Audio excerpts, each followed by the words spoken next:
الجزائري كأس العالم، أول كأس العالم بالنسبة للمنتخب الوطني المغربي.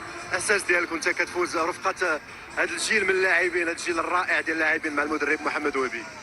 اخويا اول حاجه بسم الله كنبغي نشكرو الله سبحانه وتعالى على هاد النعمه اللي عطانا، على هاد لاكوب. الحمد لله انا فرحان بزاف. اول حاجه كنبغي نشكر جلاله الملك نصر الله، والله يشافينا على التحفيز ديالو. ومن بعد كنشكر البريزيدون ديالنا السي فوزي القشع، الحضور ديالو هنايا كان عندنا واحد الموتيفاسيون كبيره بالنسبه لينا.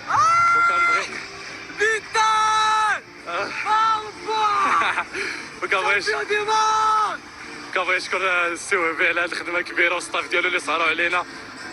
والجمهور اش غنقول لكم، ها كنجبنا عليكم كنتو باغينو، حتى حنا كنا باغينو. الحمد لله ربي الحمد لله ما كيخيبش اللي كيخدم.